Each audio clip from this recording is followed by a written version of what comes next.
Hello guys, कैसे हो आप सब। तो आज हम कर रहे हैं टेम्परेरी हेयर स्ट्रेट।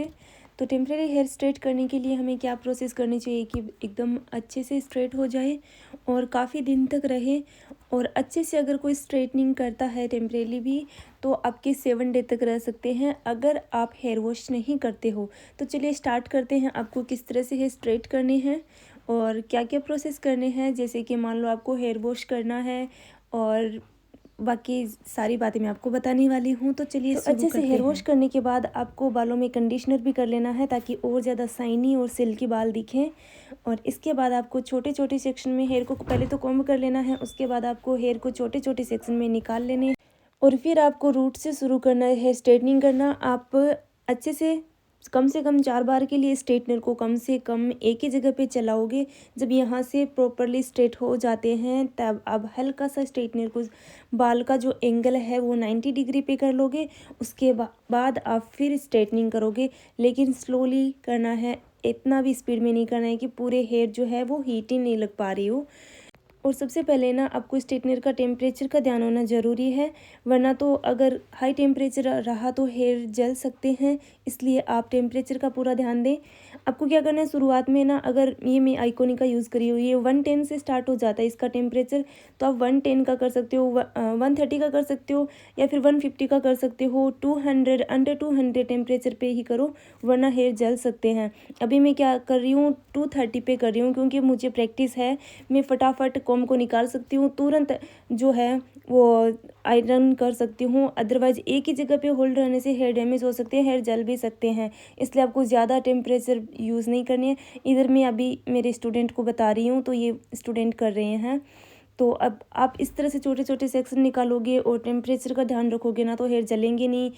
अगर आप प्रॉपरली स्ट्रेट करते हो, अगर आपको करना आता है ना, तो अगर टेम्परेली भी करोगे ना तो जब तक आप वॉश नहीं करोगे, जैसे कि मैंने बताया कि 7 डे तक रह सकता है। अदरवाइज़ आप जितने दिन वॉश नहीं करोगे आपके उतने दिन रहने वाले हैं। हाँ, हल्के हल्के उतने ज़्यादा नहीं दिखेंगे पर आपकी स्ट्रेटनिंग दिखेगी।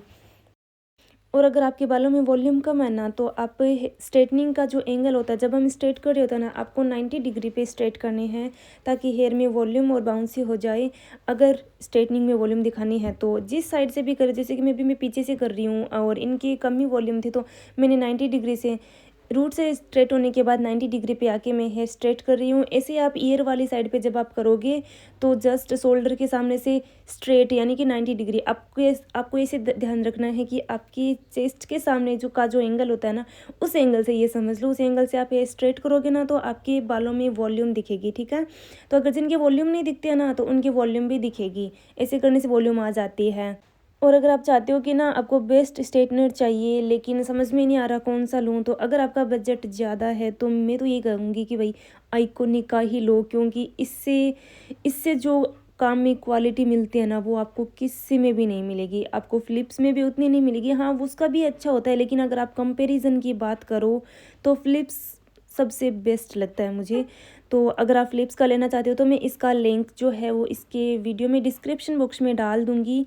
अदरवाइज़ अदरवाइज़ आप फ़िलिप्स का भी ले सकते हो या फिर V&G का भी ले सकते हो। अगर आपको कम बजट है आपकी, उसका भी अच्छा होता है, उसका भी रिज़ल्ट अच्छा ही होता है, लेकिन मुझे आइकोनिक का ही पसंद है क्योंकि इसका जो स्ट्रेटनिंग जो होती है ना बहुत शानदार होती है। मैं ड्रायर भी आइकोनिक का ही यूज़ करती हूँ क्योंकि इनका ना रिज़ल्ट बहुत अच्छा है, इनका प्रोसेस बहुत ज़्यादा था, मुझे ना कुछ भी को ये अच्छा लगता है। तो अगर आपको स्ट्रेटनर में कन्फ्यूज़ हो रही है, आपको अगर आपकी बजट ज़्यादा है तो आप आइकोनिक का लो, इसमें भी काफ़ी सारी सीरीज़ है तो आप इसमें भी प्राइस भी कम ज़्यादा तो आप अपने हिसाब से ले सकते हो।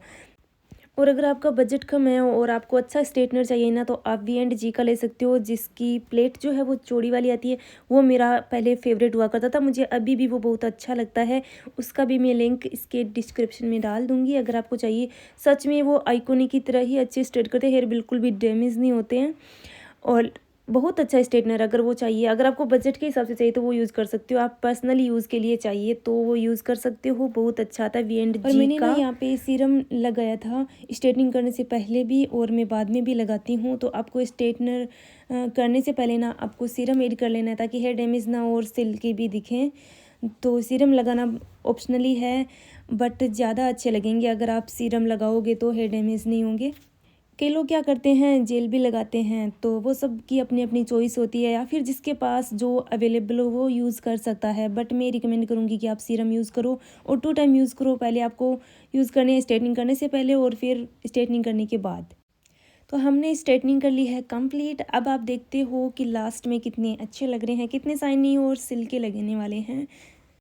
और अगर आपको कोई भी हेयर स्टाइल नहीं करनी हो, आपको ऐसे थोड़ा सा रॉयल लुक देना हो, तो आप सिर्फ क्या स्ट्रेट कर लो, बालों को अच्छे से स्ट्रेट होनी चाहिए, बस स्ट्रेट कर लो अच्छे से और ऐसे ही ओपन हेयर रख लो। बहुत ज़्यादा पार्टी में अच्छे लगेंगे। आप कोई वेडिंग में या फिर कहीं भी कोई भी फंक्शन है तो आप सिर्फ हेयर स्ट्रेट कर लो, बहुत ज़्यादा अच्छे लगने वाले हैं। कोई भी हेयर स्टाइल की ज़रूरत भी नहीं है और सुंदर भी लगेगा। तो आई होप आपको ये वीडियो पसंद आया होगा। अगर पसंद आता तो प्लीज़ कमेंट करना, शेयर कीजिएगा और चैनल पे नए हो तो सब्सक्राइब करके जाइएगा। Thank you for watching.